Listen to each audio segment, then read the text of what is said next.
less sense than you. Why is that funny? It wasn't. Oh. That was just like a nervous reaction. It was a courtesy. That was very courteous of you. I know. It was really considerate. Yeah, you were very considerate of my feelings. Why is that funny? Come on. Approximately the worst day of my life. Approximately. Yeah. Yep. So you've got a good one. This has actually been sort of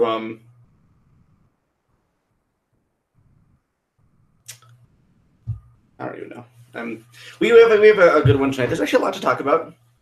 Been what, a couple weeks now? A couple weeks. You've been busy. I've been busy. It's been Christmas. It's been Kwanzaa. It's been Hanukkah.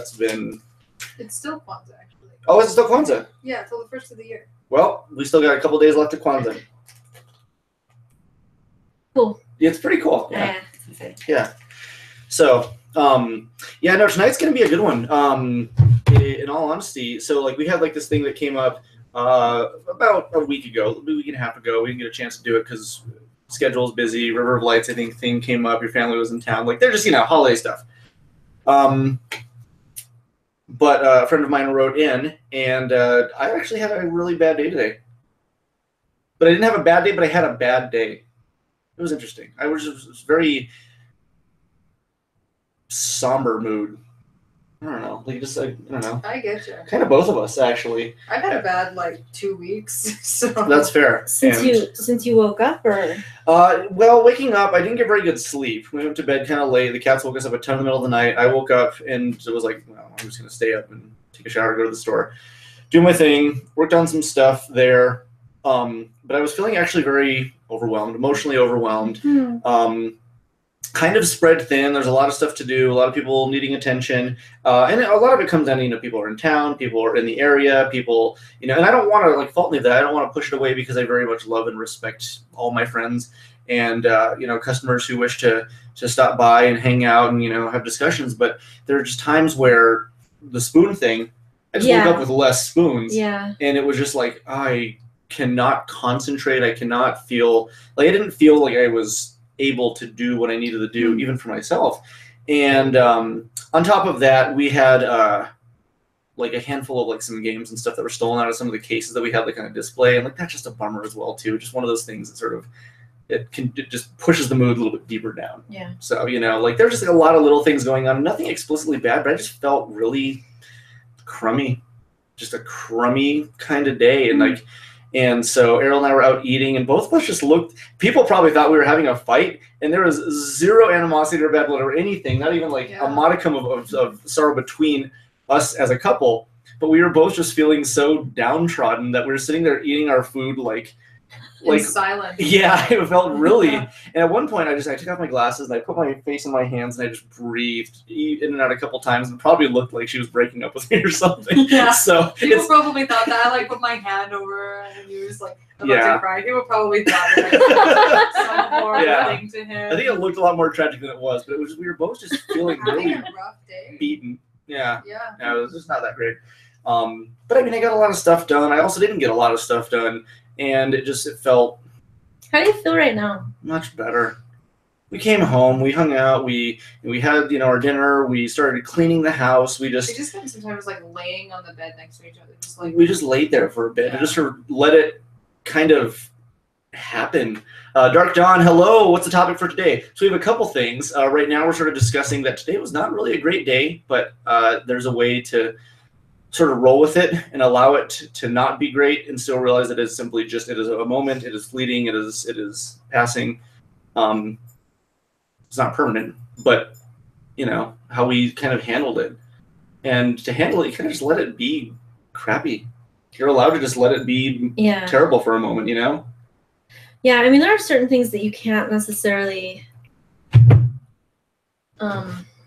control or hold back. Yeah. And I think a lot of the time, I think emotion is sometimes one of those things. Yeah. Sometimes not. Sometimes we can intercept it by different types of thinking. Of course, interrupt the pattern. But sometimes the emotion itself is like a tidal wave of some kind, and you're not going to hold that back. But you got to write it out. Yeah, you allow it. Because I know when I was going through like the Christina thing a lot, there's a lot of times where I was like, I don't want to feel angry, I don't want to feel mad, I don't want to feel upset because that's not where I want to be. But I was resisting something that needed to happen. And even you recently have been talking about there are times when you felt upset because you were angry and you didn't want to feel like that. And even I had to say, sort of, remind myself. I got so angry at a certain point in time last week that I threw up. Yeah. Angry that you were angry? I'm not sure. It was such a tidal wave of feelings that I think I was mad that I was mad. And I don't know. It's messy. It became that at a certain point in time. Like, certainly, but I mean, I was like red in the face. And I remember how upset like you were, and you're like, I don't like feeling like this. And it made me think of, how important it is to, when you feel like that, feel it, be that. And I mean, it sucks. I hate feeling angry as well. I'm not an angry person. You're very not angry. I don't get mad. Yeah. And so when it happens, it's very, very, very rare. Yeah. And I don't like feeling that way. It's crummy. What don't you like about it? About anger? It doesn't feel good. It doesn't feel good. It's also it's very foreign to me. It's an emotion that I feel almost never.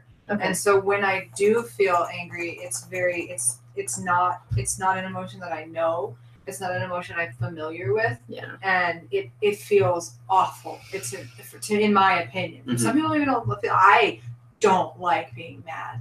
And like I said, last week, was it last week? Is it already a week ago? About a week ago, yeah. About a week ago, maybe a little longer. I got so angry that I might as well say I am not currently speaking with my family. Like things are very, very bad. And I got angry enough that I broke something, angry enough that I threw up. Like it was just it's bad. I don't like feeling like that. It's not. Yeah, it's a crummy feeling to feel that upset. Mm-hmm.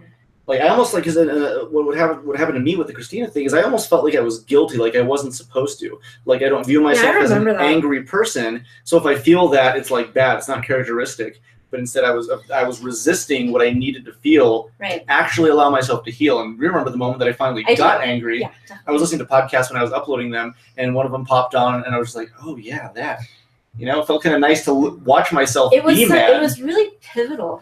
It was. It was really pivotal because I think that I mean typically we do kind of discourage anger. It's one of my favorite emotions because it's a pivot point. But a lot of the time we discourage anger quite a bit. Oh, you shouldn't feel like that. Oh, you need to harness that. You need to contain that to some degree. And so then that person is sort of like just pendulating between depression and anger. Yeah. And, anger is sometimes something that we have to feel in an empowered way, not in the, disempowering way, but in an empowered way to actually get to the other side. Yeah. Where there's an actual sense of empowerment that eventually gets to an acceptance and happiness and, non-attachment and things like that. But we really discourage anger, especially, our kids growing up, like, you can't express that. You can't look like that. You can't sound like that. Anger is something that we really try to avoid others from getting to. Socially. There's a lot of traits that are like, if you're imperfect in any way, you're not worth my time. That's coming out a lot right now, too. People are really holding people into like this sort of position of impossibility, and anger as part of that. Okay. That makes two of us, John. I'm going jobless for about 4 weeks. Things with error at work. Oh, that sucks. Yikes. That sucks. Brian shows up. Sup, nerds. Yep. Hi, Susan. Susan's here. Hi, Rick. Rick's here. Oh, the crowd, man. We got like the core components of the podcast. This is good. But yeah, and finally, I think we just sort of allowed ourselves to embrace it, feel crummy, and feel it out together, which is kind of nice. You guys went on the same like emotional wave? Kind of, yeah. For different reasons, but we were both just we were in it together, and we both just sort of hung out together, kind of in silence, not really worrying about it. We discussed it a little bit, but ultimately we both just sort of let it go its course. And then we were like, you know what? Let's sit up. Let's do something productive. And we did this in like an hour. We did this room in maybe less than an hour. Really? Yeah, we went ballistic very quickly. Ballistics. I mean, and granted, the bedroom Started is a shooting mess. everything I went, Yeah. I started taking a course in with ballistics. a Tommy gun. Yeah, trying to use Tommy guns to see how far bullets will go with things like gravity. How well bullets clean. Yeah, well, they clean the flesh off of bones of various animals. Yeah. You clean the life out of you. Yeah, exactly. So it was good. Honestly, we both just let it happen, and Well, I'm glad you're both feeling. League's better. Yeah. League's I better. feel better. I'm still. Listen, there's a lot going Yeah. on, but I mean, I'm even chugging. I'm doing well, it's nice what I because can. like that means today has actually sort of been like that hurdle has been accomplished for the day, Yeah. and maybe not the big picture, but right now you're in a better place than you were minutes ago, hours ago. I'm definitely feeling better than I was hours ago. And now, like that already is progress for the next day, and the next day, and the next day. And one of those days down the road is probably still going to be bad, maybe even worse. But the thing is, you know you can get over it. You know you can get through it. You know you can make it work.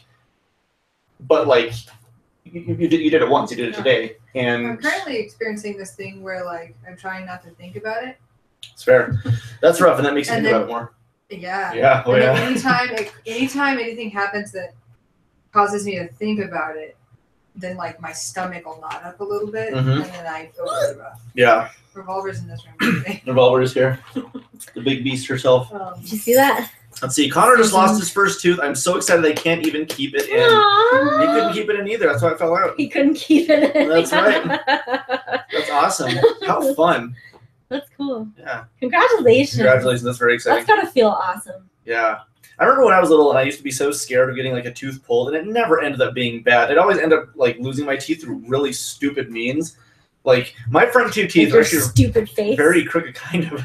But they were very crooked when I was growing up, because I had this situation. This sucked, a big one.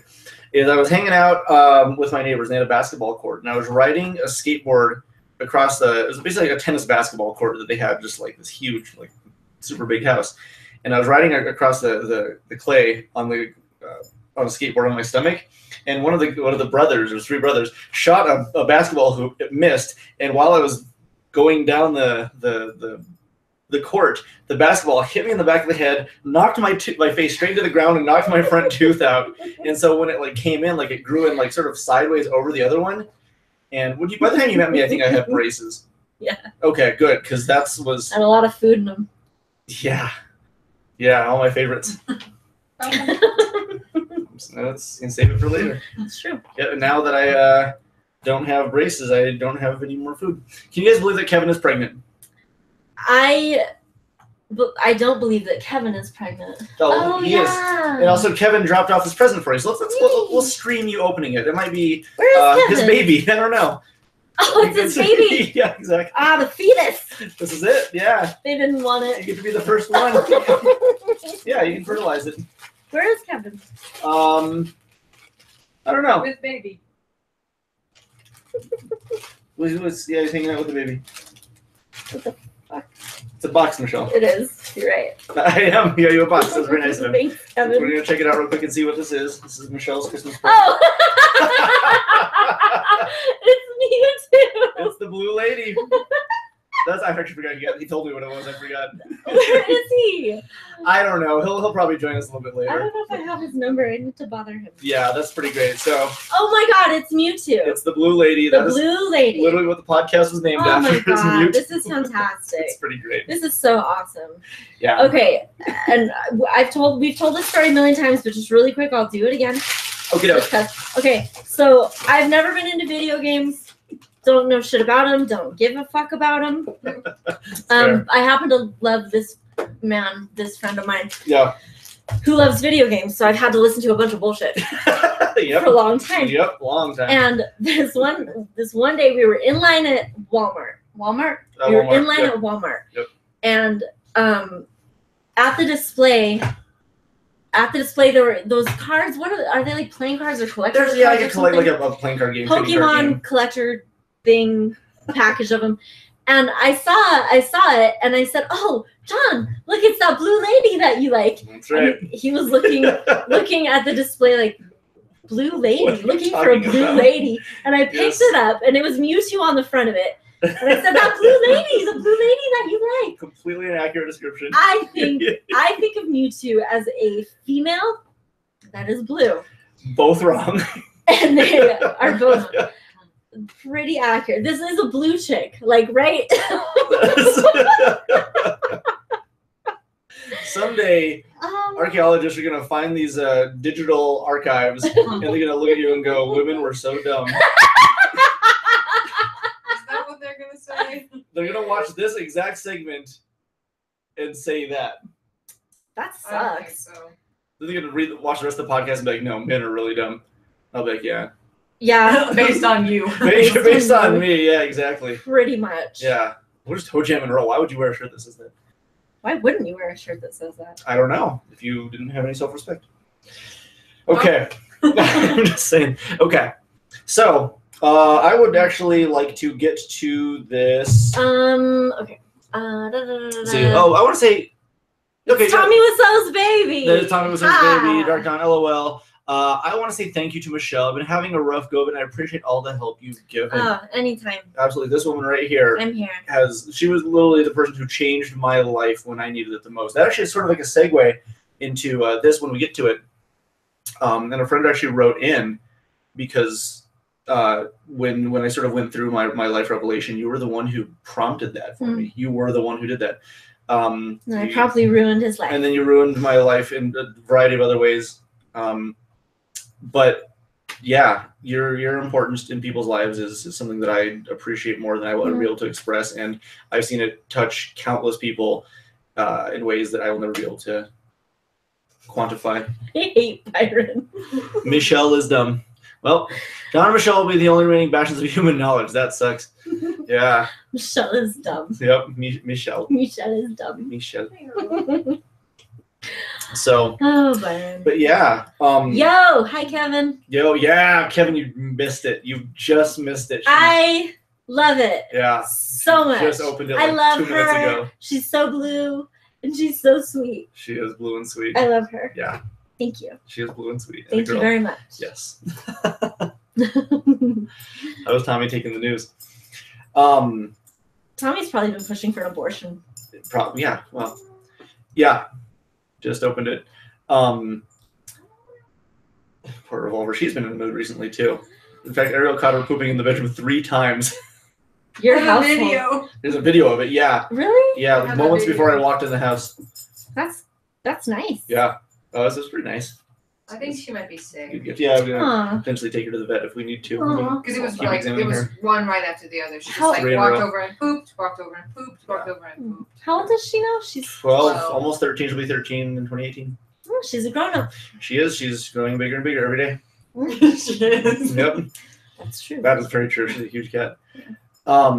Okay, sorry. Yeah, So no, keep no, going. that's totally fine. There was a post I had made, and I actually think it was on the day of the my 10-year anniversary of the store, and talking about how important it was for me to go through what I did, and at the time when I first bought the store, it was December 12th, 2007, and within like the next 5 months of that's when all the turbulence with Heather happened, and during that entire summer, I was struggling, and then it was August, we met back up around my 2008. birthday, 2008, and that's when everything sort of came to a head and said something's got to change, and you introduced me to the Conversations with God book. You had a lot of discussions with me, and it set me on a path that was completely different than what I had known, and I needed it. And that was my revitalizing moment. And so when I expressed that, a friend of mine actually she wrote in. And You wrote about that? That was what you posted about? So yeah, I mean, the path to get her over the past 10 years was a variety of different things. Gotcha. And I very much mentioned that. In fact, later that summer, I caught up with an old friend that would change my life. She introduced me to some self-help concepts that really pushed me forward, allowed me to re-examine my life and give myself another chance to be something better than I was before. I changed, I grew, I needed to. And so she cites that, little paragraph right there. And something that she said is, I'm desperate. Okay, so we're going to go through this whole little thing. I love my husband, but in a nutshell, I've known him almost all my life. And since he was adopted at birth, feel deep inside that he is a mistake and abandoned. And this is perfect for us, which I talked about later, right? Okay. So both you and All I. right. He, over the last few years, has turned from gentle and shy to angry, mean, and occasionally physical. Meds, counseling, inpatient and out, nothing seemed to help much for long. He's so smart, and I love him, and he's losing this battle against himself. It's killing me and him, too. He wants to change and get better, but the despair and self-loathing always creep back in. Please, if I may pry, what self-help concepts are you talking about? I've read your post, and I've seen your kindness in person. I know you are wise, and I was just hoping you might share what helped you change the insightful person that you are. Thank you. It took me being at the bottom of my barrel. It took me being, Can I see that? Yeah, absolutely. The hardest place that I was at in my life. I even expressed this to you the other day. One of the most important things about where I am right now is knowing that no matter how hard it's gotten since then, I'm not where I was at that moment. I'm no longer there. That is done, and I've never been back to that point. I've had difficulties still. I've learned a lot still. I've had repeat lessons. But that is done. That situation it's never been as painful to me as it was then. So I'm curious, is she watching? She isn't right now, but she will be later. I messaged just directly later to her. Tonight? Yeah, she's out with okay. with her husband and child. And they're doing some stuff. So, but yeah, she's gonna be watching a little bit later. So, do we want to go through this now? Because I already have a couple questions for her that if she's not watching, you can even go down. I don't know if there's like anything. Can I text her right now? Can I message her? Oh yeah. If you want to try to get an active conversation going with her, that's completely fine. And should I leave her alone right now? She's out doing what now? I mean, it's up to you. I think she'll be fine. If you'd like. In fact, I think she'd be appreciative. She might not be able to respond right away, but I don't think she'll have an issue with it. So, by all means. But yeah, I mean, given what we know, we can sort of discuss what it was that was the catalyst. And it took pain. It took pain to get there. It took needing to know that I had to change. It took a situation that was so painful for me that I could not bear to be there any longer.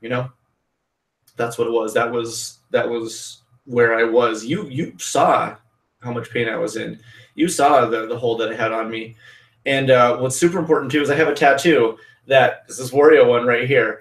And the significance of that isn't simply that it's a gross Nintendo character that I like, but I got that the day that I think I decided to change. I'd gotten the tattoo, I went over to your house, and I remember I was on your bed talking to you, and I even was crying because I was still struggling. And we had a conversation that sort of equated to, like, that it doesn't have to be like this, we can change, we can move it forward, and let's use this to sort of signify growth. Yeah. A moment, a step forward, a change of pace. Okay. Well, what I asked her, what did I do? She's responding right now. Yeah. Okay. See, look at this live conversation. What I asked her, okay, because where is it?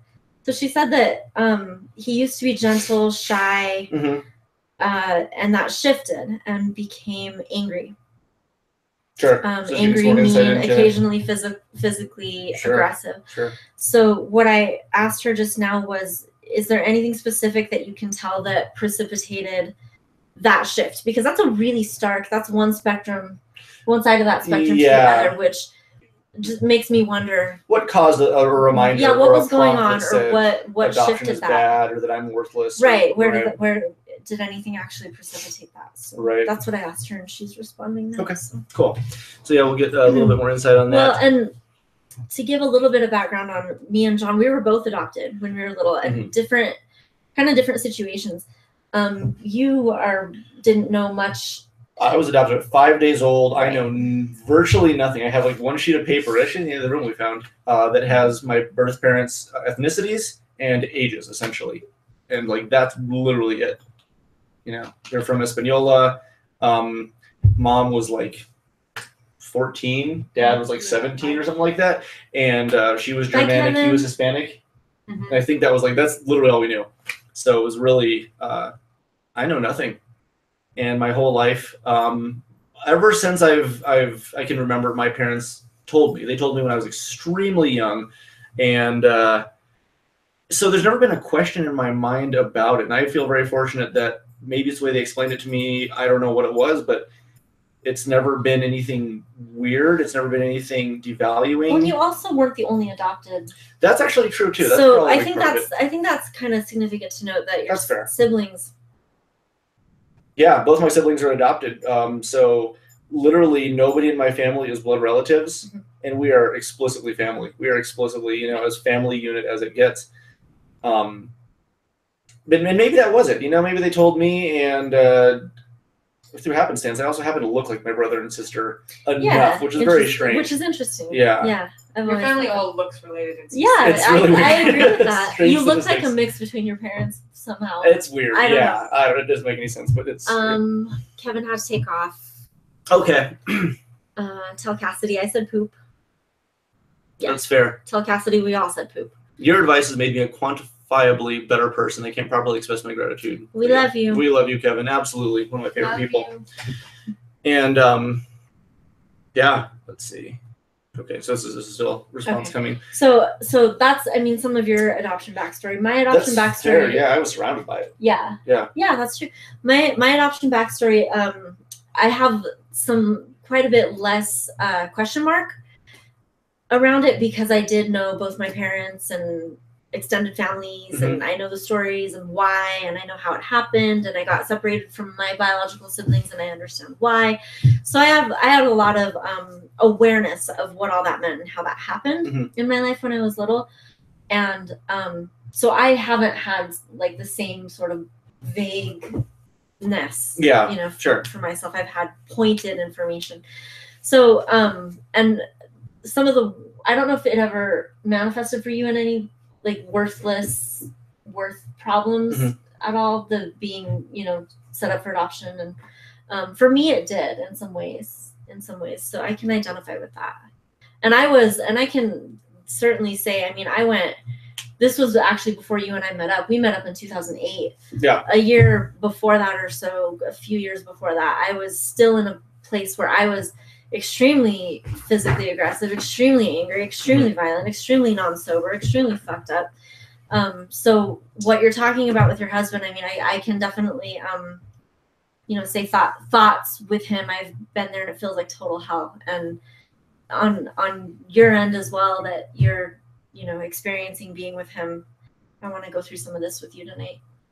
Yeah, absolutely. And we'll be getting, I'm sure, some responses and hopefully a good active dialogue. So we're going back and forth. What's tricky is that since she's not currently watching, we're having a dialogue that is sort of not related but completely related. It's going to be interesting to see how this goes. So, yeah, if you want to even... Thank you. Yeah, of course. Absolutely. Okay. His adoptive parents are a very affluent couple. He was raised by a very type A mother that tried to live vicariously through her shy, introverted, sensitive adopted son. He only wanted to belong, so he tried the best he could. He was told his choices in life were to become a doctor or a lawyer or a rabbi if he wanted to be an embarrassment. Oh, wow. If he wanted to be an embarrassment. Since he faints at the sight of blood and didn't really believe in God after Hurricane Andrew, there was only one option, Georgetown Law. Okay. And she's still going. Okay. Cool. But being family doesn't mean you should be blood related. One of my best friends since the first grade is basically second brother to me, and his mother acts just like my second mother. And that's very true. I've met countless people that I've been closer to, and their families as well too, than sometimes my family even at times, people that have taken me in, and been unquestionably there for me, And my family has been nothing but fantastic. Absolutely nothing but I've also received... You guys have been through a lot, too. Yeah. It's not been all, cupcakes and That's true. Roses for you guys. You had some, pains and betrayals in your family that you all had to sort of navigate through in your own ways. So that's true. Definitely refined by some agony. Yeah, absolutely. No, and I'm very thankful, but it came down to, my parents had a lot of active conversations with me, and there was a lot of disagreements. There was a lot of, youthful spite when I was younger as well, too. I don't think it really, was necessarily related to the adoption thing, but like any family, we had ups and downs. I think the only crisis I had with my adoption came sometime in early college, because I had my mom had found some adoption papers that when she was going through stuff and showed them to me. And it was basically a small diary that my birth mother had written of the first 5 days of my life before I actually ended up getting adopted by my current parents. And in that, they mention that they didn't know what to call me, so they called me Chris. And I remember having a really weird, kind of difficult time with my name being not my name. And that was really strange to me. And, you know, like, what is my identity, what I'm commonly known as, or what the first people who, you know, gave me the gift of life called me, like, and I remember having kind of a weird struggle with that for a bit. Yeah, and that was strange. My brother and sister weren't around at the time either, so I couldn't even really talk to them about it. And also, you know, social media was absolutely not a thing during that era, and so I wasn't in contact with him almost at all for some time. Let's see. Okay. John and Michelle are family to me, and I only met them both last/this year. Rick, I think of you as family too. That's fair. That's good. Let's see. Byron Pendigo That's Moose. pretty lucky. That's true. Ooh. Yeah. She agrees with the earlier statement. Pendigo Moose said poops earlier, which is very pertinent. I mean, we talk about poop a lot, and people poop. Adopted people poop. Right? Adopted people poop. That's true. Yeah, I've actually questionably pooped more than a non-adopted person. All right. So, how often? No, we don't want to get this. What? I was going to ask how often you have BMs. Probably quite a bit more than you. You think so? Yeah. So, what now? I have quality over quantity. I've got big Are you talking about golden. pooping? Yeah. Oh. Poop is great. We're spiraling rapidly away from this, so we'll. I'm gonna get back to this real let's quick. do it. I Absolutely. want to talk about poop, Oh yeah. No, this is far more important, especially with but I'm gonna do this first. We also have limited. Okay, so she was talking about her husband and his career options, not liking a couple of them, so he went down the law path. And what she says is, he loved the research but couldn't do any courtroom law, so he was stuck. He moved here and tried to be an attorney. A verbally and emotionally abusive boss was at the end of that. I believe, felt hopeless and like a failure. He became even more depressed with no job and nothing to fill his time. Mm-hmm. An addiction to something became even worse in how he coped. Okay. So what I'm gleaning from this, he was living somebody else's map of his life for him. Yeah, that's rough. Which when would you're infuriate told what to do. Infuriate any of us to be told exactly what we Yeah. can and cannot do, and how good we have to be at it, and what it should look like, and how it should manifest. Absolutely. That's extremely oppressive, which will eventually depress anybody. This is one of my new buddies. He's now like an active patron of the store, and I would consider him a good friend. Comes to the shop all the time. He and his wife moved here fairly recently, and they come to the store all the time, and we hang, we talk shop, we talk life, and he's just a good dude. New guy here. Yeah, very much appreciate the real talk. I've struggled some over the past year or so, and it helps to hear others' experiences, not focus on myself so much. Yeah. And that's really why we ended up starting this. Yeah, that is. Is because Michelle is a licensed therapist. Mm-hmm. And I have just had a lifetime of good and bad experiences, and we talk a lot about it. And Michelle and I have always had a very good connection when it comes to these conversations, and we often do this so frequently, we decided to start podcasting. Right. So. Yeah, I mean, on and off, we've been talking since we were 10, 11, 12. Yeah, most of our lives, a good 25 years at least. So. Let's see. Okay, so it begins right there. He struggled all his life, in my opinion, and always feels like he doesn't belong anywhere. Lost. Yeah, lost doesn't like he doesn't belong anywhere. And I mean, in varying degrees, I think we can all relate, Sure. And everybody's got different experiences, and some feel more magnificent than others. And we've all sort of been in this spot where it's like, where am I and what am I doing? The hardest part is especially when you get older and that feeling comes up. Because like when you're younger, it's a lot easier to be like, oh, I'm in high school or I'm in college, I'm in my 20s.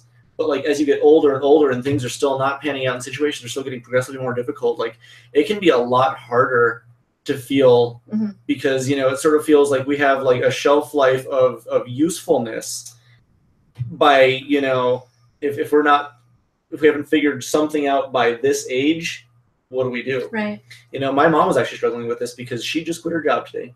She basically told her boss to shove it. Yay! Because she needed. Her boss was being a total butt. And what it came down to is my mom was like, I'm not happy here. And my boss isn't accommodating to me. My mom was basically the fall guy for anything that happened and was just sort of, the convenience of. Your mom is sweet. Too good a person. And ultimately, she finally put her foot down and walked out because her boss is literally a butthole. It was like actually just a pulsating butthole in the middle of Now We're Cooking that just barks commands, and it sounds like Krang from Ninja Turtles. And it's just she, and at her age as well, like she struggles. What do I do? What do I want to do? And even my sister and I were having a conversation with her this weekend at Christmas, and Julie's like, do what you want, like go volunteer, work at Popejoy more, do the things that you want to do, but don't sit there and be a slave to somebody else's whim. Yeah. Because you feel like you owe it to them, Right. Jeez. Yeah. Yeah. Right. Just don't be a slave to somebody else's whim because you feel like you owe it to them. Yeah. Anywhere we go, somebody's going to have a freaking opinion about how we should operate, how that should function, especially our family, because our family has a lot of, whatever reason, identity investment in how we turn out. And if I don't turn out the way that I'm expected to turn out, then that's somehow, to the parents or whoever, that says something negative about them. So then they have to anger that in a way that is damaging and at the expense of, the child or whoever is being grown. Yeah. Real quick. Let's see. Honestly, if I'm getting stressed out by something like work, I don't take it. I quit. I don't like taking mental damage for something I have total control of. I can just quit and find something new. And that, honestly, I believe is a very important skill to be able to have, to know when to use it. But if it's something that you can afford to use like that, know your worth and don't let something,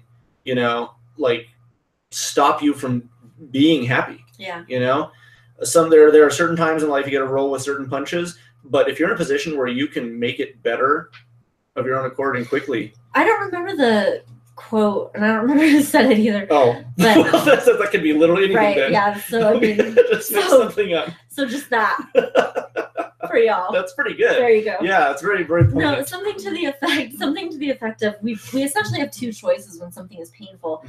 Either change our external circumstance and our relationship to external circumstances, or change internally what it is we're doing when we perceive those circumstances. Sure. So I think the quote is, you have two options: is change or change the way you think about it. Yeah, I remember who said that. That's fair. I know how to find it. Yeah, the internet, because that's not out yet. Don't trust quotes on the internet, said Abraham Lincoln. Yeah, exactly, dude. Yeah. Yes, he did. He did say that. He did say that. So let's see. This is okay. We love each other immensely. Even though it was a long-distance relationship during high school, he was there for me during my childhood sexual abuse court case and listened to me for hours, sometimes just cry on the phone.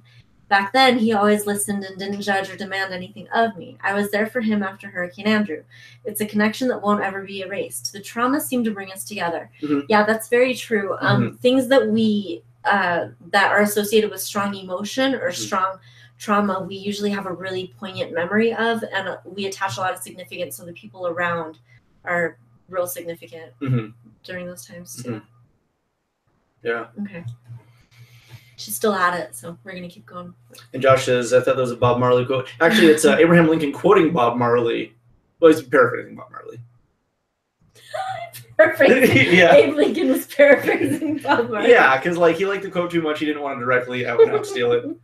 So he's a respectful guy. He's not a plagiarist. No, he's not. No, he's not. He's very honest, Abe. He's very honest. Very honest of an Abe. That's great. Yeah, one of the most honest Abes.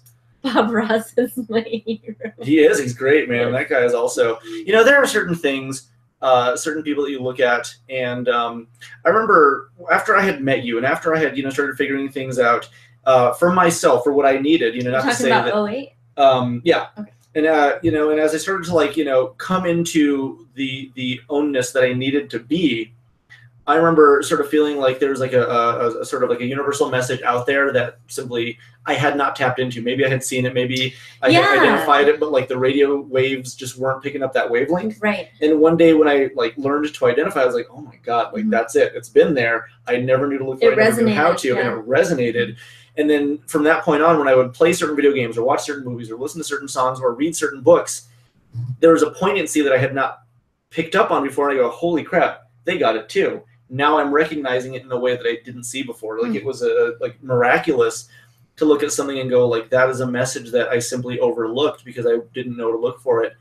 And not that, people's paths are better or worse than anybody else, but that's the path that I was on. And once I learned to identify where my path was, and other people that I could relate to on that path, it opened up like way more stuff that I simply did not know was there. Yeah. You know, like you'd watch a movie and go, holy crap, like it was there the whole time and I didn't see this message, but now that I'm looking for this message, it's there and it's clear and it's incredible. It was really, really, really great stuff. Original content, Donut Steal, Abe Lincoln, probably. It's Maya Angelou, by the way. It's if you don't like something, change it. If you can't change it, change the way you think about it. Okay, so yeah, that was Abe Lincoln quoting Bob Marley, quoting Maya Angelou. Sorry, Abe Lincoln paraphrasing. They're just playing telephone. Yeah, exactly. Yeah, writing notes back and forth, but not using the entirety of the letter. Did you guess what letter it was? It was like a cryptograph. Yeah. Like petroglyphs. Like petroglyphs, yeah, exactly. It was all hieroglyphic. Old rocks. Old rocks, yeah. Truth be told, it probably is. People have probably been saying something of that like. Yeah, some caveman For like, a very long if I can't get the water in front of the dinosaur, anybody. I got to think about doing something else instead of getting water from the dinosaur. Right. What Maya Angelou said was, if you don't like something, change it. And if you can't change it, change the way you think about it. Yeah, that's great. So I like that is what Maya Angelou said. Maya Angelou quoting Elon Musk. Jesus. Yeah, it's a dark rabbit hole that this quote has gone down. We could go on and on with it. Yeah, but it's not the ours. origins, the Greek origins of it, the etymology. So here's a little bit more.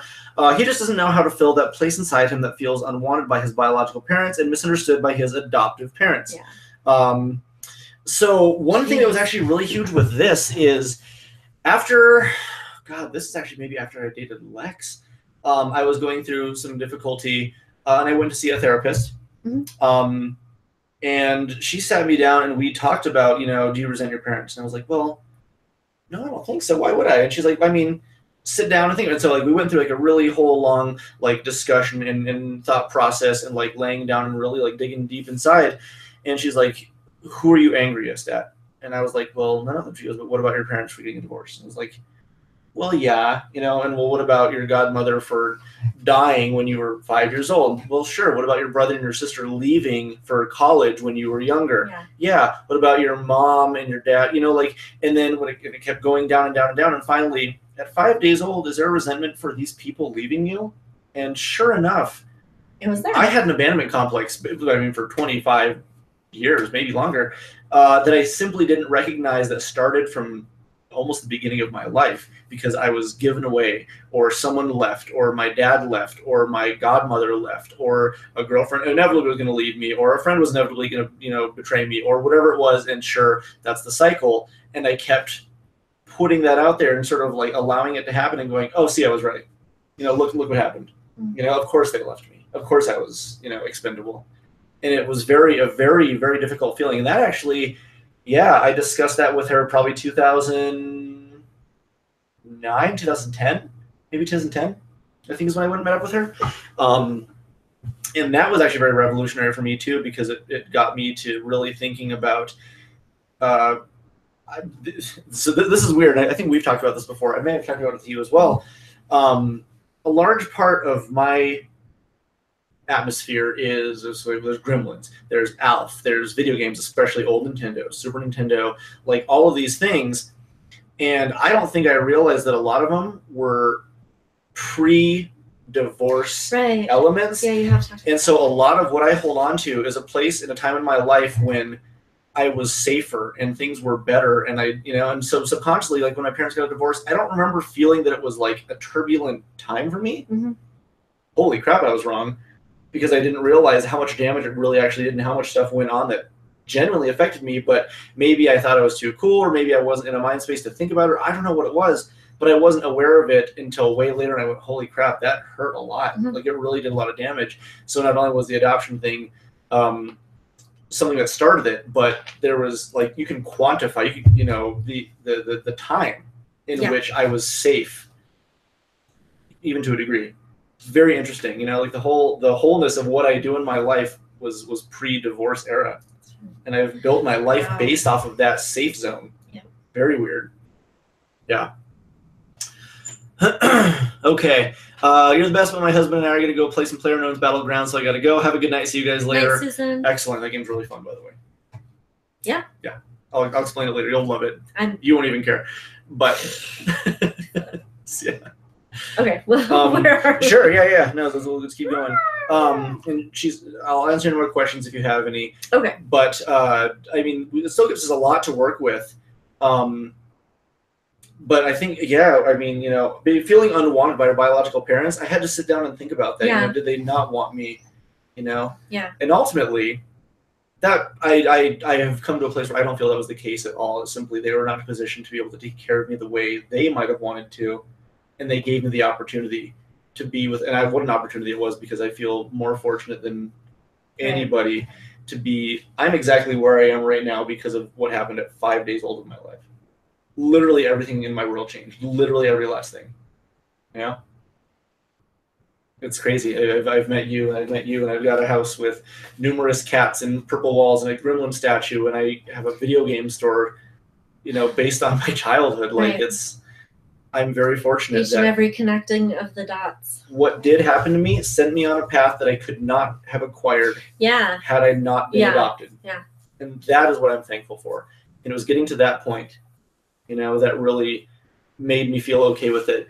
Do you think forcing yourself to change could leave some backlash in your life? Because I used to be a pathological liar.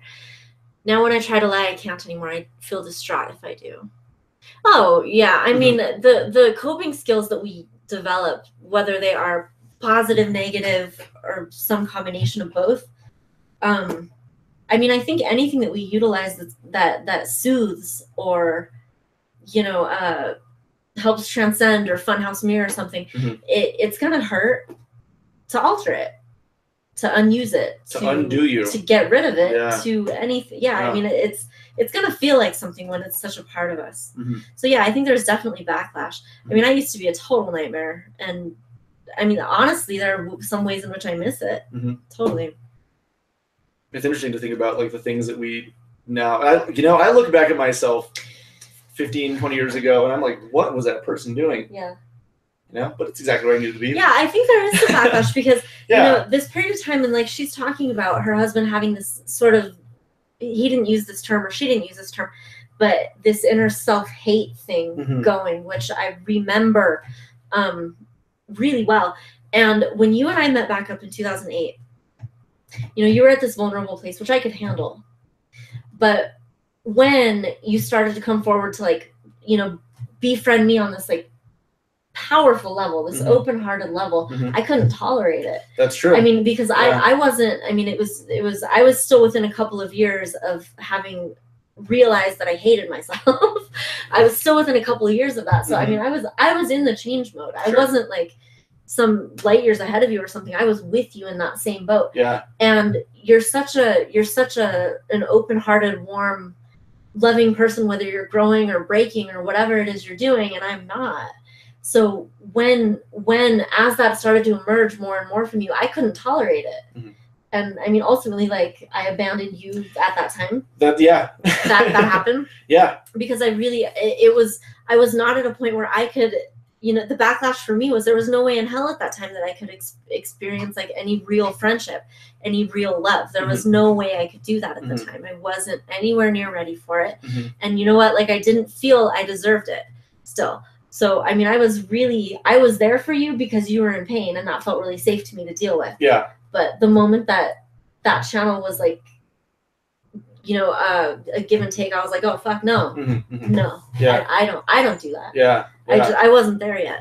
It's interesting because to people who don't know us, our relationship has been like variegated across. I mean, we've had times that we have not spoken for years. Yeah. It has been off and on. There was a period of time where, I mean, I just got infuriated with you over something fucking ridiculous and didn't talk to you for 2 years. Yeah. And then called you up one day and I was like, hey, I need help. And you're like, okay. after I'd essentially, like, I mean, God, I sound like such a bitch whenever I talk about a relationship. But this is true. This is actually what happened. Was some story that I won't get into, where I was like, you know what, I hate John now. So so I proved it. And a couple years later, I needed something. I was in a dire, like, bind in a end of a relationship, and I called John up and I was like, so you're gonna be where I live now. He said, okay. I moved in here. And it was great. It's like tempering steel. I mean, the every single time, like we. And you have never resented me for it. No. Like, what is that about? Because now that makes me wonder, as you went through things with your therapist, these hidden resentments, because I've definitely earned it. I have definitely earned it. If you have a friend or someone in your life that has, like, tossed you aside when it was convenient, that's me. I have done that to you repeatedly. So how are we? I think we're all right. I'm still, miffed, but from 4 years ago. No, it was 5 years ago at this point. 10 years ago at one point. 10 years ago at one point. And then again. It just keeps happening. But like every single time it's pretty soon. Come back into friendship, it's been stronger. It's gonna happen again. Yeah, exactly. I'm waiting for it, but it spaces itself out more evenly. But I've never it's always gotten better. The friendship has gotten stronger, and our relationship as friends has gotten significantly more powerful every single time that's happened. You know what's interesting? I've actually never really. I mean, I had a moment I remember at one point where I was like, "Ooh, ow, I'm sorry," and I had like a pang of guilt. But I haven't dwelt in that very long with you. No. I mean, it's not something that you've required of me in order to just go forward. Mm-hmm. You've never required that of me. I haven't had to suffer or wallow in my fuck up or what I did that was short-sighted or narrow-minded. Like, you've never required that of me in order to continue to care about me. True. You've never done that.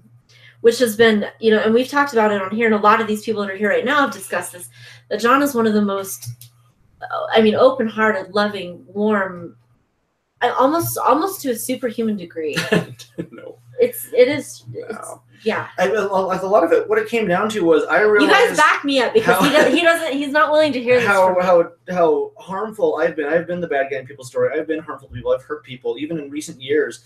And, I don't want it to be held against me that I'm struggling and I'm messing up and I'm trying. So I don't want to do that with anybody else. Yeah. And that, I guess, has gotten me into a lot of trouble in conversations because I want to believe that everybody is capable of changing because I can change and I have. And I've, but you're not this person. Yeah, but I'm a person and they're a person and we're equal. No matter how bad things have gotten, I believe that if somebody genuinely wants to change, they can. And I don't want to be known for my mistakes because I've got way too many. Yeah. And that's a crummy laundry list to be, held accountable for. Well, like you said, all the mistakes that we've made and the mistakes that our parents made, and Byron asked if your birth parents came to you and would you want to know them?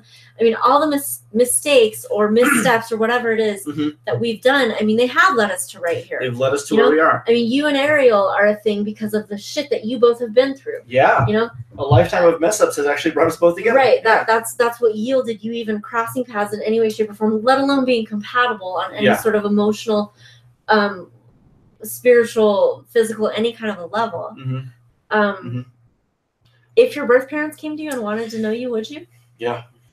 Yeah. I would, absolutely. I'm very curious. And I do actually, we've talked a couple times about, even on this, and I've talked with you a couple times about it, is wanting to seek them out. I know it's like a lot of effort and I've got a lot going on. So I don't know why it isn't a priority thing, but I'm interested. And maybe I need to make it a higher priority to make it happen. But yeah, it's something that I would like to know.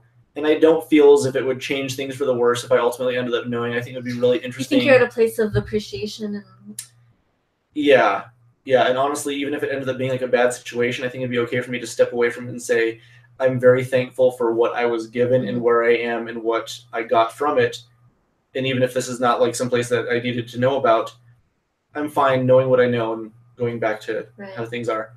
And if it ends up being like, hey, like I've got a family that I can talk to, I can communicate with, and that is, spectacular people.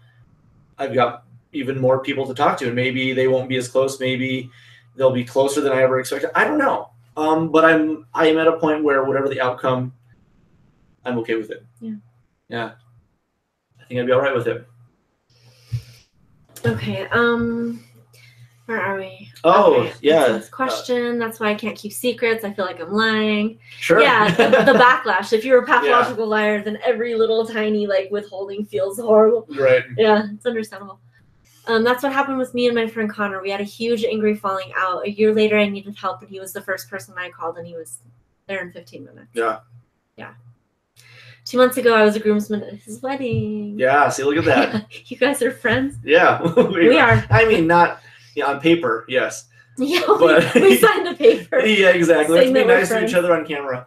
It's just like actors who don't get along. Yeah, this isn't real. in real life, but like they This pretend to isn't- because the director is paying them lots of money. Right. Or the producer, I We're guess. rich. Yeah. But it's not real. Yeah, I'm paying you to be here to do this podcast about self-publishing. Let's see. I assume this is dealing with loss or friendship anger. Regardless, there are many times where people need to just step back and reassess what it is that is important to them and whether or not it should be a priority. For myself, I can say that I can count on one hand the number of childhood friends that I still have, yet I have no regrets on that. Because that was a choice that I made and ultimately made me be the person I am. Oh yeah, hi ladies and gent. Hi. Yeah. And priorities. Life is priorities. And what is important to you, you will focus on, and what is not. You know? Yeah, that's an interesting way to put it. And I don't know when she'll be watching. She'll eventually watch this, right? Yeah, probably even Later, tonight. Yeah, Okay. absolutely. Probably even tonight. So she had what was it that she was talking about? Oh, he wants to change, her husband. He wants to change, not getting there. I mean, the nothing seems to be working, whether it's counseling, meds, no matter what it is that they have tried and gone through. And I don't wish this on anybody. And I mean, you've been there too. That this was like the rock bottom thing. But for me, I didn't.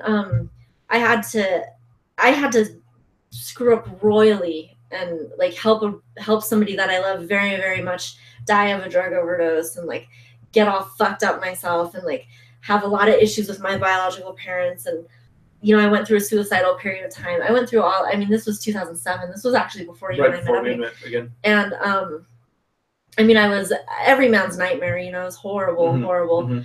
And I lost a lot of things that were really important to me. And at that point, I sort of felt like I had two choices. I can't live like this. I either need to make this better, or I need to off myself and just finish this thing. And so I kind of put myself in a frame of mind where I was either going to completely overhaul what I was made of because I hated me, and I earned that. Like I was awful to a lot of people, and I did a lot of bad things. Or I needed to just stop, because really at that point, all I, and this was accurate of me at the time, what I did was just damage to the people that I loved, to the people I hated, to anybody at all. What I did at that time was damage. I spent some years like that, where that was all that I had to offer the world. So, I mean, for me, it was like a fork in the road of one choice or the other. And either way, I wasn't going to live in pain like that. And I didn't ever want to hurt anybody again.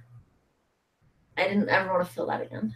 That's been the most painful thing I think I've ever gone through, because I mean, me being adopted, I was taken away by the state for my childhood sexual abuse reasons, and my parents being both drug addicts and those kinds of things when I was little. That sucks. And there was resentment and, being misunderstood by my adoptive parents and all of that. There's been pain, but nothing has hurt as much as seeing what I did to another. Yeah. Nothing has ever hurt as much as that. Yeah. So for your husband, I mean, my hope and thoughts and wishes would be that he would intercept that before, because, a lot of me wishes that I had. Not what happened, so I am where I am now. But, I mean, if I could, I would not do a lot of what I did do, and not do a lot of damage that I did damage. She follows up saying, I want to make sure that he has got treatment for his addiction. He struggled as most all addicts do, but I think that struggle contributes to it. Sure.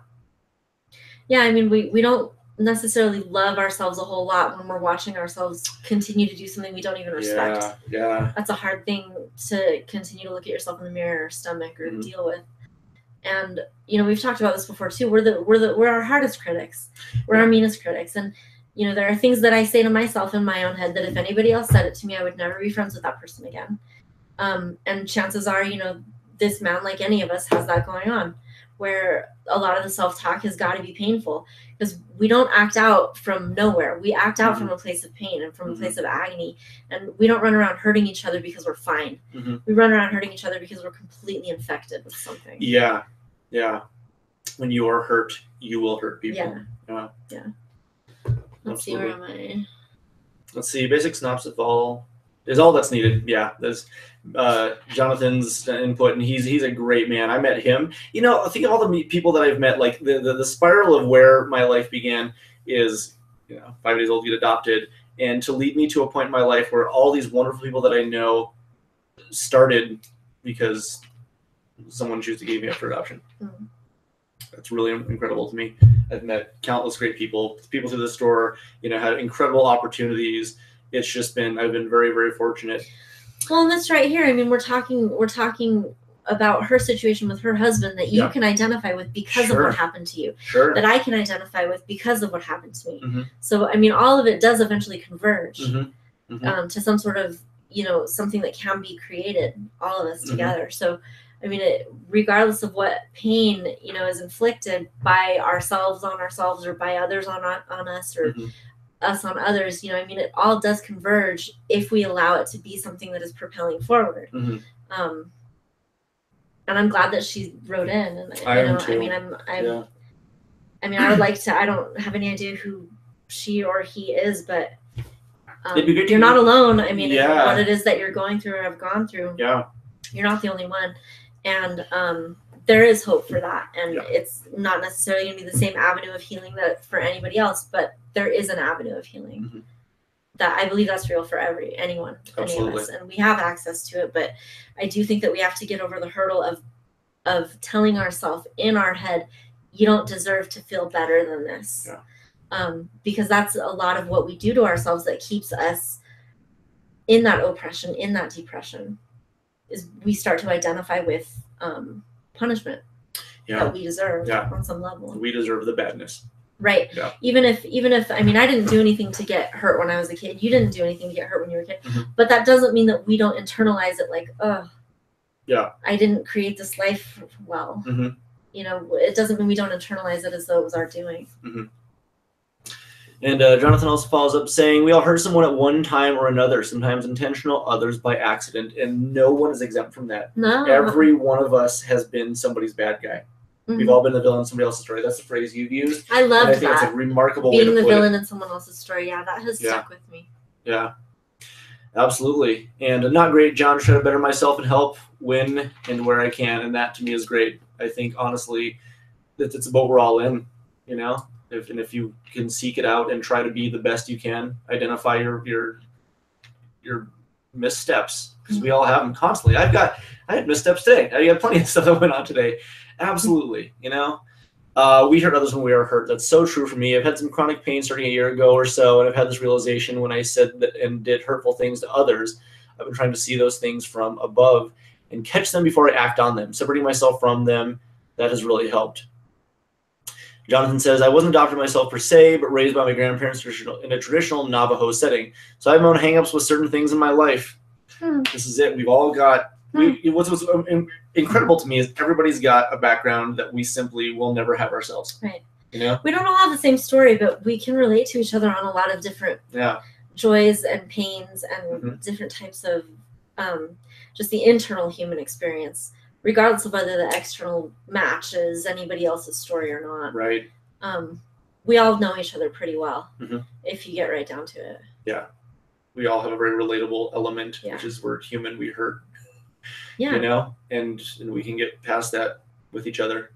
It's so important to have people around and wonderful people that wish for your growth. Yeah, and I think what the main message that I guess try to impart to myself all the time and anybody really is that I'm as destructible or indestructible as I learn how to be.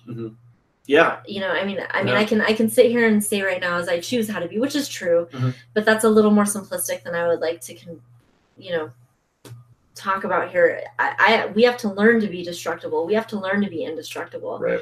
We have to learn our way and like make a decision on the regular of what it is we're going to be made of, at all times, because no matter who you are, no matter where you come from, your adults, because they're humans, failed you on some level and completely succeeded for you on other levels. So we've all had, those contributing factors that are the best and the worst for us. The gold in life and the shit in life has happened to all of us. And we get to be the meaning-making machines from there forward. We get to pick up those pieces and arrange them how we want and go forward however it is we choose to organize that.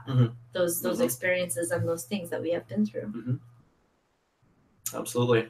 I don't know. I'm just going off. No, I tuned you out months ago, but that's actually something my grandpa used to always tell me. In the sense that, like, I think he was always really wanting me to be forgiving of. We're always wanting me to be forgiving of my parents, because he would always say that if I were to ever become a parent, I would inevitably fail. In the sense that was something that I used to be very resentful of my parents for as well, is that they had made a lot of mistakes. Sure. And he, I think, didn't want me to be very angry at them for that. He said that you will fail too. You'll fail as a parent. Sure. And in a sense that he wanted me to know that he had made mistakes as a father. And he used to always say, "You'll be a better grandparent than you'll ever have been a parent." Like, and that was his way of saying, like, you'll fail when you're a parent. You'll fail. Like, and it was something that stuck with me a lot. Like, you'll do a good job, but you will fail. Sure. Like, it's inevitable. And as angry as as I've ever been, and as even now that I feel towards my parents, I think about that. I hear that in my head, like being an adult that raises a child is marked with failure. That's all it ultimately is. And success. That's marked with both. But I think being someone raised by a person is what you think about a lot. What you hold on to is the ways it didn't work. The guidebook to being human is fascinating because it's literally just by the seat of your pants. Yeah. See what happens, and that's kind of all there is to it. Try really hard. So let's see. I've always been an introvert, so when I'm angry, I only just hurt myself mentally, and sometimes I just cry to myself because I don't know how to release these feelings. And I actually will say right now, when you are upset, crying is one of the best things you will do.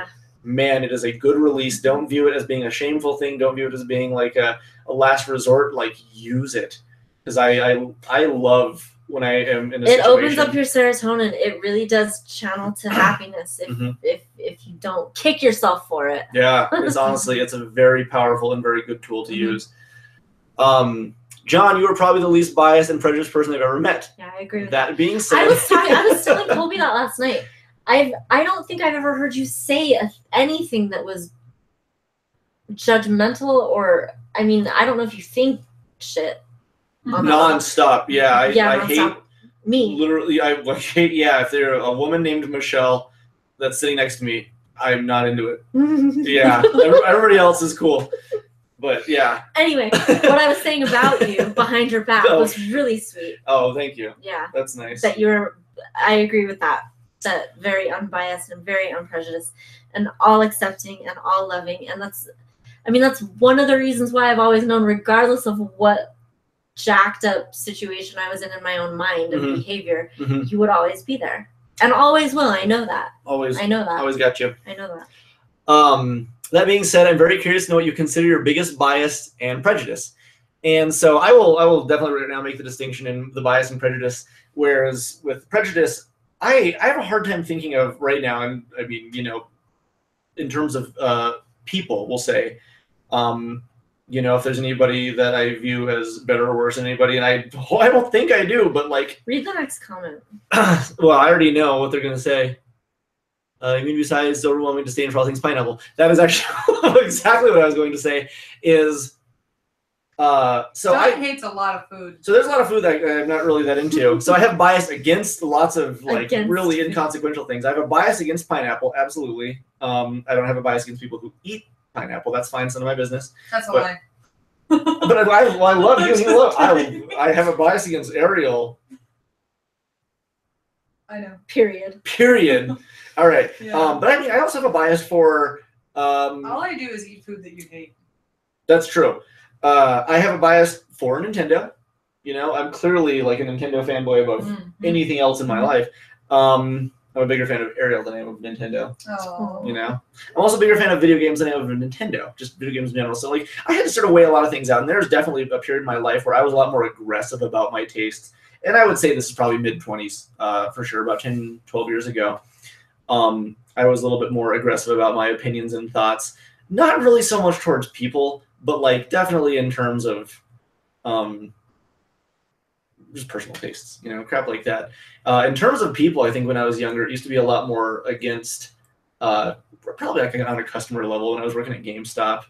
there was probably people who would come in, but I can't think of like characteristics other than they were just frustrating people. But like it wasn't, like this guy is Jewish or this guy's black or this guy's so maybe like, against behavior or attitude. Yeah, I suppose I would have to definitely be in terms of like I'm prejudiced against customers who are like treat me poorly right off the bat. Like when people come in and they immediately ask for a discount without even checking the price. Sure, like that's something I remember actually feeling irritated about. So it'd be more of a mannerism than it would be like an entitlement. Yeah, that's some sort of like innate trait in a person. But if you had the ability to throw fireballs, I would immediately be biased towards you. So, yeah, probably. But yeah, pineapple can go to hell. So, have you ever eaten pineapple? Yeah. That's I really like pineapple. I know. It's so good. I like all of the food. I love it. I love pineapple when it's in. I was gonna say the garbage, but Sometimes I like it when it's I on feel bad your because plate. all I want to do is like drink black coffee, and John cannot stand coffee. Oh, you can. So drink it all like, I do is like smell. I smell like coffee all the time. You smell like coffee and a lot. John can't stand. But you know what? But it's never stopped me from kissing you. That's fair. My love for you outweighs my hate for Occasionally, coffee. I feel a little bad, but I it doesn't stop I me don't from genuinely doing it. care. Like it's not my preference, but it's not enough to deter me. She's all. Yeah, exactly. Yeah. Pouring it all over her face, in her Breathing armpits. it on you. Yeah, just rubbing coffee grounds on her bra. Yeah. It's rough. Life's hard. Let's see. I was. It's awful. And this is It's a something. terrible way to treat. Yeah, I know it's awful. I don't know what to do with my life. So, but in all fairness, But John is also the pickiest eater I've ever met. I was gonna say, in all fairness, I eat the hell out of ketchup, and that is your kryptonite. I can't stand She tomatoes. hates. Oh, John yeah, will like take a bottle of ketchup and just pour it in his mouth. that's true. Yeah, I will I chug know it. it's absolutely Ketchup disgusting. chugs from Yeah. Creamland. Yeah. I was taught differently from my grandparents. They said crying was a weakness. It doesn't show character. That's why I stay away from them. Their mindset's pretty unique, and I think that's a very common thing to believe and be brought up with, is that crying is weakness. It's a very like machismo kind of. Yeah, that's very Yeah. common. It's bad. It's a bad mindset. It is, but it's a very common mindset. Yeah, it's not atypical, unfortunately. Yeah. Where are we? I was taught the same, Dawn, but after being with an emotional spouse, I have learned to harness these emotions and show it in different ways. Doesn't have to be crying, but I do have ways of showing these emotions. She's taught me that. Mhm. If anything, John has a big problem in asking or hinting that he needs help, That's true. That's Here very we are. true. That is correct. even That's when true. offered. But Yeah. I believe many here have learned their own ways of helping him without his asking. And I think that's true too. I'm very fortunate to have people that have been able to read me so well Yeah. and assist me, because I do have a hard time asking for help.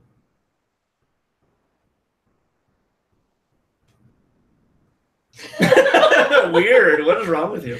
I was going to say something that I decided not to. But by saying that, you just said something. You're right. I decided to say that. Cheers. I just showed up and started working at GA, and he's like, "Hey, what the heck?" Kind of. I actually end up like, if people help me out, I just buy them pizza. So like that's kind of like the safest bet, is if somebody's going to help me, I'll Yeah, buy them and I'm food. like, shut up, John, let me help you.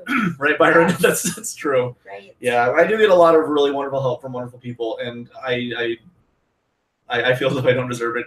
But thank you to everybody. I'm very humbled by the amount of people. Why? Because it's not anybody else's responsibility. It's mine. Is it about responsibility? You know what? We I- talked about this, and I'm I going to say take it again. responsibility. We talked about this some weeks back, Yeah. and I'm going to say it again. Mm-hmm. Yeah, you're going to listen. I'm listening. You're Okay, gonna listen. I'm listening. I'm going to help you. Okay. I'm Yeah. going to help you, All even right. though you don't deserve it. Okay, that's true. I don't. But yes. Okay, so when we accept help from somebody, what we are really doing, if it's coming from a genuine place, we are allowing that person to access the highest part of themselves, the best fair. part of themselves. That's true. So it isn't about you anyway. True. If somebody is offering you that help or offering you love, yes, you benefit. That's true. But when you say, nope, I don't want that from you, that in a way that cuts off that person's channel to their highest abilities, their highest love. You have offered, given to other people throughout your life, and that has made you feel what? Bliss. right? Mirth. It's freaking heaven on earth. Yeah. So when you are like, nope, Euphoric. don't help me. Stay away from my need. Stay away from what it is that is my vulnerability. Mm-hmm. You are cutting somebody off from that experience. That's your favorite experience. Why? I don't know why. I mean, like, when you put it like that, it makes a lot more sense. But I always feel like I don't want people. Are you crying? Oh well, I'm thinking about. I'm sorry. I'm upset now. No, you're fine. I promise. Yeah, just pump it, please. Don't cry. It's it's meant a lot, and I think that like it's. I mean, it means the world when people help me. It means a lot. But I just never want people to feel like they have, and I guess they don't. And I always sort of run in circles in my head with this whole thing. It's very humbling, I think, to have people help me out, and I don't know where it stems from in terms of like wanting to do things on my own. I'm not sure exactly where that came from, but that would actually might be something interesting for me to sort of dig down into and see where its origin is. Who are you most likely to allow, or no, who are you most likely to ask for help from? Ariel, at this point, I would say. Simply because, like, since I view us as a partnership, and I don't not view my friends as partners in life and friendship. I don't want people to feel like they ever owe me anything, and since you describe it as such, as like they're doing it out of the kindness and again accessing the highest part of themselves, it makes a lot more sense, and I think I have to sort of remind myself of that when getting help from people. I think that's something I do have to remind myself of, and that's a constant battle, I suppose, just because Okay. Well, let's see. When I was growing up, sorry. No, you're fine. Yeah. John doesn't know how to read. I don't know what words are yet. You don't know how to read. Sorry. Or you learned to read like a month ago? I did. I just learned to read. Yeah. Okay. I'm getting better every day. When I was growing up, I spent at least 7 years with my grandparents, but I'm glad my dad showed me crying isn't a weakness. He said it's the only thing that shows that you're human. Mm-hmm. John's only asked me for help like twice. Yeah. You developed this community that only wants the best for you and your shop. That's why we do what we do as a group. So thank you for that wholeheartedly. Larry. Yeah. Larry. Did Larry pop in? No. Oh. If it wasn't for John, I would not have stepped out of my introverted zone. You're an amazing human being. Even though I rarely come to your shop and rarely come and visit you, you have changed me, man. Thank you. Do you know these things? Do you know that people feel this way about you? Helping people I care about helps me feel more complete and less selfish. Exactly. Precisely. Bingo. And I like John from the moment we met. Community is great. Call me anytime. I'll do what I can. You guys are getting me. I can completely relate to that feeling of just doing things alone, because growing up was a lot of doing things alone for me. I now feel stupefied when people tell me they can't go out alone.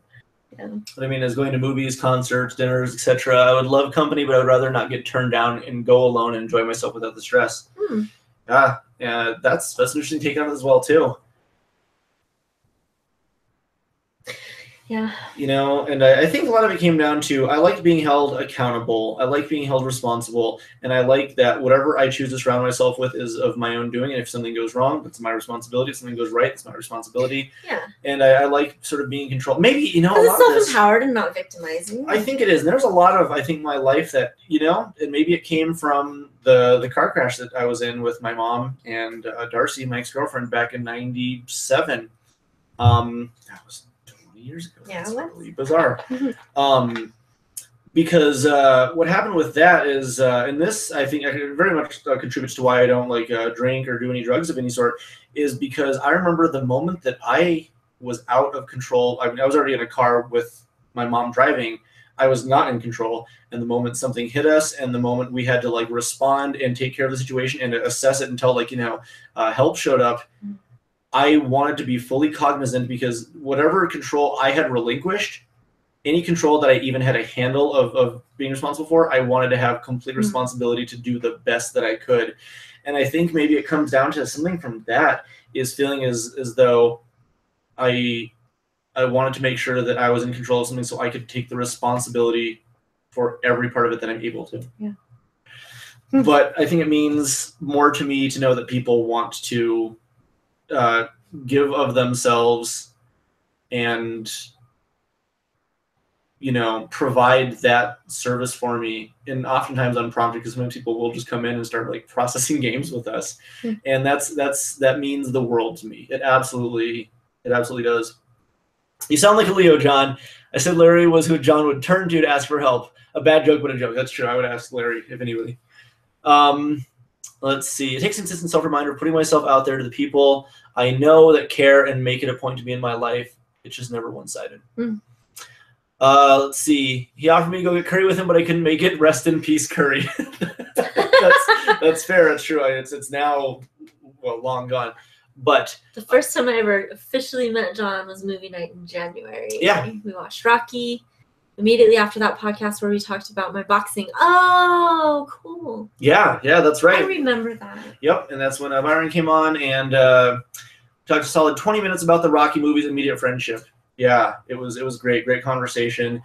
And what's even more amazing about that is the opportunity that it provided to meet Rick and discuss that whole thing and really get a lot of insight into, an incredible situation transformation for somebody. The web of people and events that all come together to allow these things to happen. And, I look forward to the people that I continue to meet in the next coming year, but also the people who I continue to embellish friendship with, because foundation has been laid down and it can only grow from there. Yeah. I'm very excited for that. So, yeah, I'm looking forward to it. And there's one more follow-up. Another missing piece you don't have is that after we met in person, this is still pertaining to the conversation from earlier. Let's see. After we met in person, I thought I knew it all, and since his parents severely disapproved of me being lower class, quote unquote, and not Jewish, I intentionally lost touch. I never stopped loving him, but the disparity was so great I believed it would never work. I moved on, married, and had a child. My ex was always a cheater, and when my daughter was one, decided he wanted another life with another wife. After my divorce, I looked at my now husband and we reconnected. The immense love and connection was still there, and we got another chance. He moved here from Florida to be with me and my daughter. And that's incredible. That's incredible. Again, part of the... so there's a lot of investment in this relationship that's going through a lot of strain. Yeah, absolutely. It's a very big thing, a very incredible situation that took sadness to develop into a better, much better situation. And even that becomes a situation where difficulty arises. Life doesn't offer us a lot of complacency, and when it does, it's fleeting. But I think that's good so we don't get complacent ourselves in terms of, hey, I've grown, I'm good for right here. Let's just stop. Life will continually remind you that there's always an opportunity to do more and to do better and to provide more of yourself to others and yourself. So it's constantly just sort of, life will knock you down for a moment. Yeah. And then once you make it better, it'll give you a different lesson and then a different one. And then it sort of keeps going. And no matter how far you get, there's always something. Yeah. Always a little something. Good night, Jonathan. Oh, yeah, good night, Jonathan. Thanks for joining us, man. It's always a pleasure. And I'm excited because in the next week or two, we'll be getting back into movie nights and game nights and all the great social stuff that I love about the shop. So earlier she had asked, what are some of these, I can't remember the word she used. What self-help. Self-help, I don't remember the word. Books and tools. Was it tools? She'd asked for specifically what are some of the things that we're referring to when we're talking about making those changes and making those strides. And by and far, I will say the most influential thing that I ever had the chance to read was Conversations with God, a book that you introduced me to. By Neale Donald Walsch. By Neale It's Donald not Walsch. religious in any way, shape, or form. Not a religious text. It simply uses terminology that might sound such, but it is a very open, all-encompassing, non-denominational idea of just ourselves and the world around us and what it means and the relativity of everything that exists. And it was a really incredible, unique take. It's a beautiful book. One that I would really recommend that actually was the pivot book for me, because Conversations with God was amazing for me. But the actual pivot one it's called The Secret of Letting Go by Guy Finley. That one, it took me a while to read. It's not a hard read, but it took me a while to read it because it made me so uncomfortable. It made me so uncomfortable to look at life differently in that way and to look at myself in that way. It was really painful to read. I'm sure what's scary about a book like that is as you're reading the shit out of it's me. like it's talking directly to you and pointing out your flaws and your issues. It took me like over a year to read it because I had to keep putting it like it was a horror novel or something. It scared me. Scared me. That one was the most pivotal for me. So those are a couple different books. Also, something that I think is really helpful, just this kind of thing, not our podcast necessarily, but podcasts, different, TED Talks, things that just sort of speak to you, resonate with you, inspire you, help you to understand him better, help him to understand himself better. There are resources after resources after resources that you can find at basically at the tip of that device. Just go hunting and stay hunting on a daily basis because something will speak to you. Something will resonate with you. Something will jump out at you and grab you and start to help you go forward. But you have to be looking for that and you have to be on the hunt for that. That's another thing that I'd recommend. I recommend an author called, her name is Jenny Lawson. I like her books. Jenny Lawson. Yeah. She has a book. Her first book is called Let's Pretend This Never Happened, and her second is called Furiously Happy. And they're not self-help books in like a conventional sense, but she's very funny and she's very down to earth and very. The levity of life, I think, really helps. And she discusses the absurdity of how. Of what being broken is like, and in the absolute absurdity of the human experience, in a very down to earth and a very accessible way that is very fun to read, and I really like her. I really like her books, and so Furiously Happy is great. It's you don't have to read her first book to enjoy it. It's more of a touching novel than Let's Pretend It's Never Happened, but they're both great. So I recommend them. So we have, a book changed my life, the Necronomicon from H.P. Lovecraft, LOL. Praise Lord Cthulhu. That's what's great is you can actually find so much in anything that speaks to you. And I found video games that are not explicitly about any of these things, but that have given me an insight that I never had before. It's Earthbound. Yeah. That's a game that actually deals with some incredible concepts. It's about like these kids going to defeat like a monster, but like that's at the surface level. It has it's written with like a love and feeling that I did not identify as a kid in that way. And as an adult, I look at that game and go, holy crap, like they were onto something unbelievable. Like it's in touch with the self and love and struggle and growing and pain and life and loss. And it's just this incredible experience that is not presented in that way, but is full of it. It's a really incredible game. Yeah. Have you guys ever read the Ellen Hopkins series of novels? She's one of my favorite authors. Did she write the Earthbound Strategy Guide? Because if not, then no. No, I've not read anything. I have not. I do not know her stuff.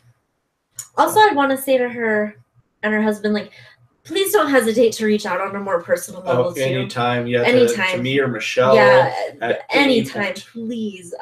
You are not alone in that. And also, this is easier said than done in a lot of ways, but there is no pain that we go through that is going to last forever. There is a temporariness to every experience that we have. So just, even though that's kind of like a over the rainbow thing, it will pass. It really will pass. The trick is not doing damage while we're in the middle of what feels like hell, basically. Because sometimes life is going to feel that way, which sucks. But the key really is don't create further damage to the best of your ability. Don't create further damage and just continue. There are some days that I've been through for sure where the best I could accomplish was to just keep breathing. And that actually was a huge accomplishment. So know that it's temporary. Know that there is hope. Don't do it alone. Look for different propelling things that are going to help, inspire hope. There are just a whole lot of them out there, and it's temporary. It really, really is. The only thing that makes it last as long as it does is because we really do kick ourselves and believe we deserve it. So we continue to feed a lot of our own agony. Where are we? Byron says, Ellen Hopkins writes relatively small novels, and they're all written as short free verse poems put together to tell one narrative. But they all deal with addiction, mental illness, as well as other heavy topics and such from a really profound perspective. And her characters are often teenagers. The poem style that it's written in gives it a very different feel than your average young adult novel on those themes. So that'd be interesting to check out. Okay. Ellen Hopkins. Cool. I'll take a gander. Gander. What's good for the goose is good for the gander. You know what's good for geese? Butt stuff. So it wasn't a joke, but we're just making a goose, like the noise of a goose hitting something put up his butt. I was turned on. Oh, you're a goose. And something went in the butt. Woo! Wow. Woo! Now you're faking it, I can tell. You're easy to read. Okay. But, our little kitten is being kind of the most adorable thing ever. Yeah. She's not getting little anymore. Getting little. She's not going to get any You little. don't get little, I think you get big. Old people get little. True. Osteoporosis. Well, yeah. Osteoporosis. Or balloons over a period of time after being big. No matter what, they get littler at some point. Either pop and they're really little. What's that? I don't know what Balloons of osteoporosis. kittens don't get little. Eventually they turn back She's into... so good. She is very good. I love it. Earthbound is connected to the symbol Zen, which is Buddha, which means enlightenment with oneself. Video games could be teacher life lessons too. LOL. Crank by Ellen Hopkins deals with the teenager in Albuquerque who gets addicted to meth. That'd be interesting. But games and movies and music, and there's so many outlets out there for people to be able to identify with. I'm very lucky to have found a lot of games, given my passion. That's the nice thing about art is it's Just a art, yeah. way for people who go through things to express what Yeah. they've gone through and relate to other people.